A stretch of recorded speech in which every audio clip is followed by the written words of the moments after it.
आता आपण गणपतीपुळे यामधील जो गणपती आहे, जो बाप्पा आहे, त्याचं शुंठास्थान आपण आता बघितलं.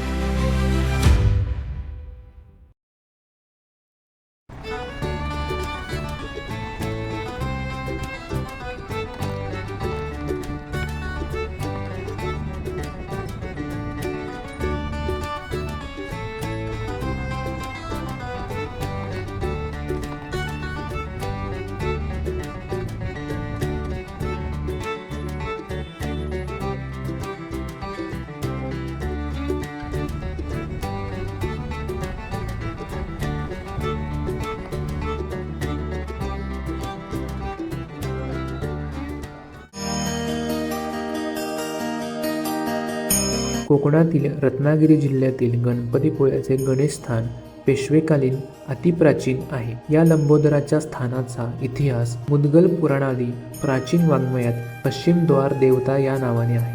कोकणातील प्रत्येक देवस्थान आणि देवतांविषयी वेगवेगळ्या दंतकथा आहेत. हिंदुस्थानाच्या 8 दिशात 8 द्वार देवता आहेत.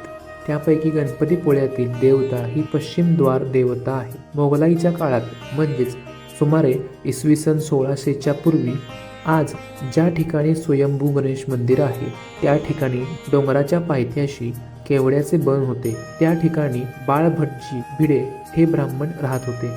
ते गावचे खोत होते. मोगलांच्या काळात भिडेंवर संकट कोसळले. भिडे हे दृढ निश्चयी होते. आलेले संकट निवारण झाले तरच अन्न ग्रहण करीन असा निश्चय करून आराध्य दैवत मंगलमूर्तीची उपासना करण्यासाठी या केवड्याच्या बनात तपस्या करण्यासाठी मुक्काम केला. अन्न पाणी वर्ज करणाऱ्या भिडेंना एक दिवशी दृष्टांत झाला. मी या ठिकाणी भक्तांच्या कामना परिपूर्ण करण्यासाठी आगरगुळे म्हणजेच गणेश गुळे येथून 2 गंडस्थळे व दंतयुक्त स्वरूप धारण करून प्रकट झालो आहे. माझे निराकार स्वरूप डोंगर हे आहे. माझी सेवा अनुष्ठान पूजा अर्चा कर, तुझे संकट दूर होईल असा दृष्टांत झाला. त्याच कालखंडात खोत भिडे यांची गाय सतत काही दिवस दूध देत नव्हती. म्हणून गुराख्याने बारीक लक्ष ठेवले. तेव्हा त्याला दिसले की सध्याच्या मूर्तीच्या जागी डोंगरावरील एका शिळेवर गायीच्या स्तनातून सतत दुधाचा अभिषेक होत होता. हा प्रकार त्याने खोतांना सांगितला. त्यांनी तात्काळ सर्व परिसराची साफसफाई केली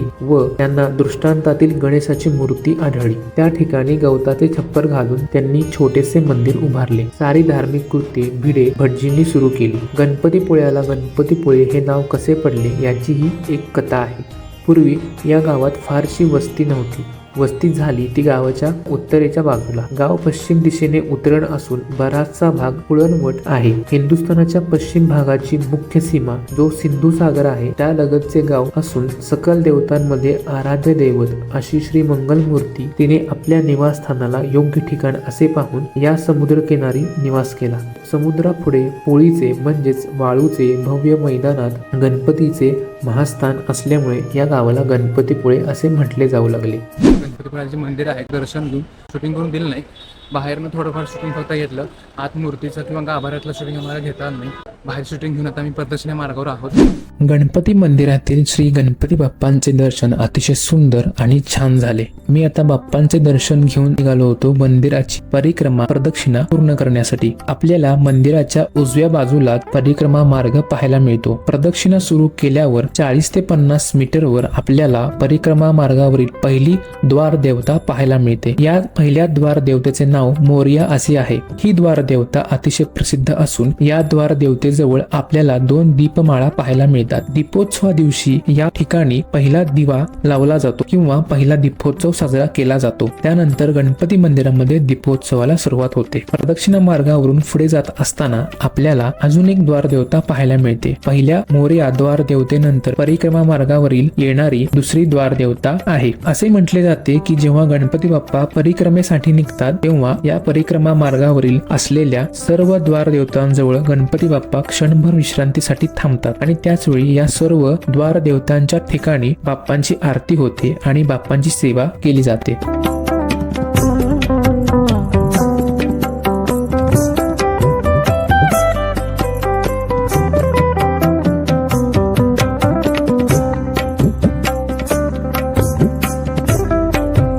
परिक्रमा मार्गावरून पुढे गेल्यावर आपल्याला गणपती बाप्पा यांचे शुंडास्थान पाहायला मिळते. आपण जेव्हा गणपतीपुळे मंदिरातील बाप्पांचे दर्शन घेतो तेव्हा आपल्याला बाप्पांचे गंडस्थळे आणि नाभी या स्वरूपाचे दर्शन होते. आणि ज्यावेळी आपण परिक्रमा करतो तेव्हा अर्ध्या परिक्रमेच्या मार्गात उजव्या बाजूला आपल्याला एक पर्णकुटी स्वरूपाची एक वास्तू पाहायला मिळते. या वास्तूमध्येच आपल्याला गणपती बाप्पांचे शुंडास्थान पाहायला मिळते. जेव्हा गणपती मंदिरातील बाप्पांचे गंडस्थळे आणि नाभी स्वरूपाचे दर्शन घेऊन झाल्यानंतर परिक्रमा मार्गावरील शुंडास्थानाचे दर्शन घेतल्यावर आपण संपूर्ण गणपती बाप्पांचे दर्शन घेतले असे मानले जाते.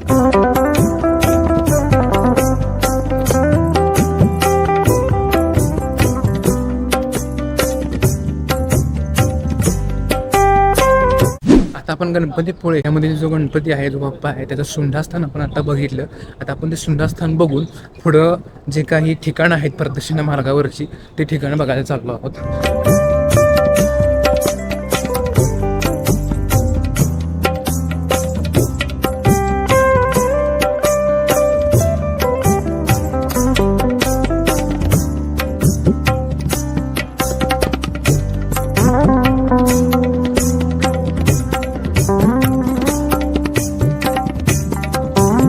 गणपती बाप्पांच्या शुंडास्थानाचे दर्शन घेऊन पुढे आल्यावर आपल्याला शेंबेकर महाराज यांचा मठ पाहायला मिळतो.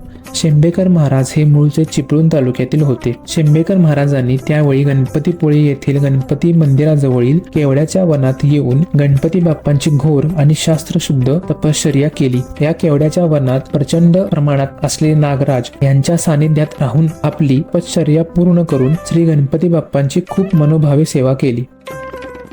प्राचीन एक तलाव आहे इथं, तर तो आपण बघणार आहोत.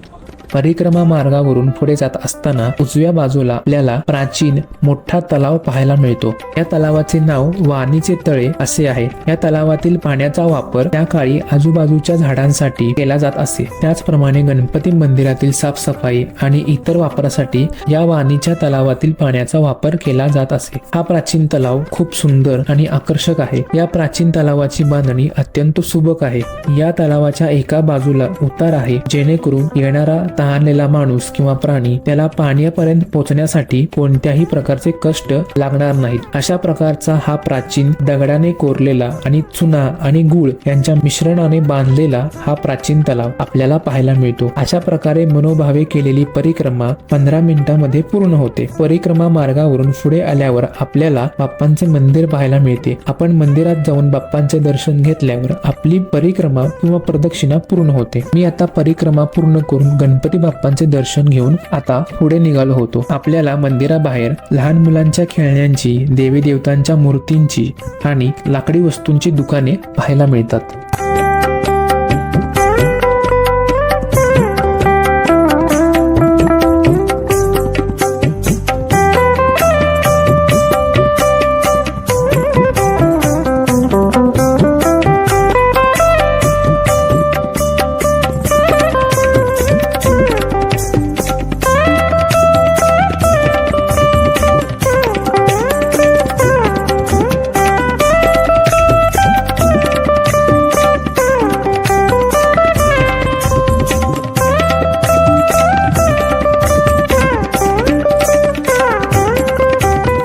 आता आपण गणपतीपुळे सोडत आहोत. माझ्याबरोबर उजव्या साईडला म्हणजे या साईडला समुद्राची बाजू आहे आणि ह्या साईडला आपलं गणपतीपुळे गाव आहे. इतकं छान वाटलं. एक दिवस का होईना पण गणपतीपुळे आपण आलो, एन्जॉय केला, गणपतीचं मंदिर पाहायला मिळालं.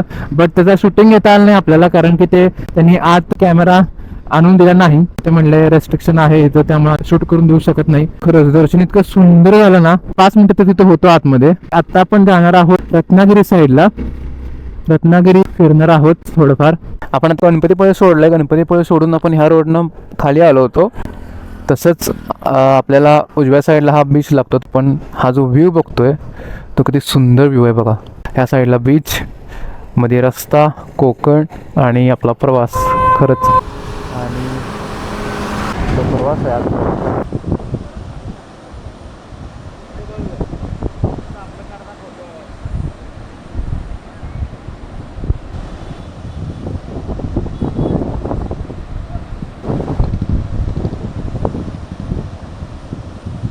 ते समाधानी वाटते, म्हणजे शांत वाटतं इथं.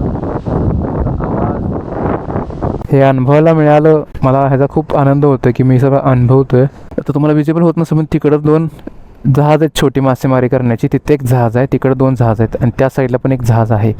छोटी छोटी जहाज आहेत. जिथपर्यंत नजर जाईल तिथपर्यंत नुसता समुद्र आहे. आता मी थोडे फोटोज काढतो ह्याचे.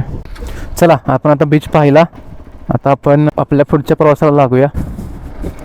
आता आपण चालत रत्नागिरी साईडला. हो हो हो हो, हा जो घाट लागलाय की नाही तो फार सुंदर आहे. तुम्हाला दाखवतो. आता डाव्या समुद्र आहे. आय थिंक ह्या साईडला समुद्र दिसणार नाही आपल्याला. नाही, आता पण वर आलोय. इथे हेलिपॅड आहे. अजून एक हेलिपॅड आहे. 2 हेलिपॅड आहे तिथं.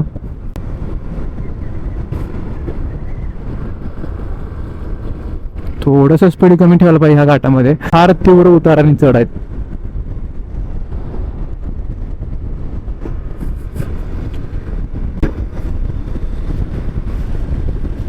माझ्या समोर समुद्र आहे. माझ्या समोर समुद्र दिसतोय. किती विशाल आणि किती मोठा दिसतोय बघा की तो. तुम्हाला अजून जवळ येऊन दाखवतो कारण की वाईड अँगलमध्ये तुम्हाला कधी क्लिअर दिसणार नाही. हा आपला रस्ता, उजव्या बाजूला समुद्र, बीच आणि तिकडे फार जहाज आहेत मासेमारी करणारी.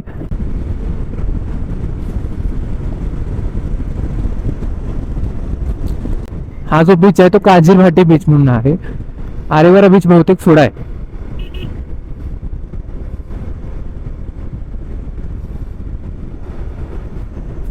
तुम्हाला साईडला आहे काजीर भाटी बीच आणि आपण इथनं चाललो आहोत त्या रोडवरून. कोकण खरंच सुंदर आहे.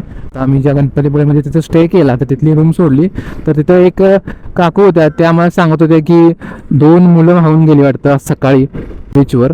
सो जेवढं कोकण सुंदर आहे तेवढं ते धोकादायक पण आहे. तिथे एक नदी लागते. ती नदी कुठली काय माहीत नाही एवढी. पण हा पूल आणि ही जी डिझायर आहे ती सारखी सारखी मध्ये येते. तर मी हिला ओव्हरटेक केलंच पाहिजे.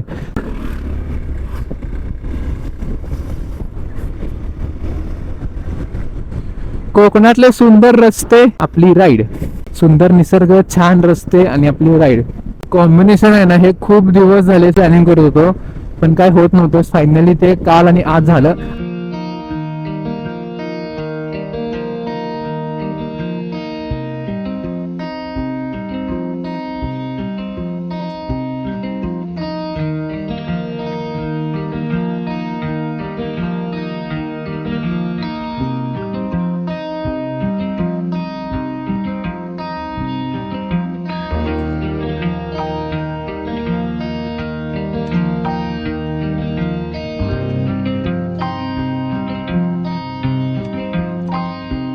आरे बीच आहे हा. आरे बीच, मागचा वारे बीच आणि त्याच्या मागं अजून एक बीच होता. असे 3 बीच आहेत इथं. फार गर्दी आहे का इथं. प्रत्येक बीचवर गर्दी आहे. तरी आम्हाला काल मालगुणचा बीच थोडासा रिकामा भेटला पण तिथे पण गर्दी होती. मला तिकडे सनसेट शूट करायचा होता पण नंतर शूट नाही करता आला. गणपतीपुळे बीच सुद्धा आपण जास्त शूट नाही केला कारण की तिथं फार गर्दी आहे आणि गर्दीमध्ये शूट करायचं म्हटल्यावर ते मला पण नको वाटतं कारण आपल्याला नीट काय बघता येत नाही. मग शूट काय करणार नाही तुम्हाला मी काय दाखवणार. इथून रत्नागिरी 11 किलोमीटर आहे.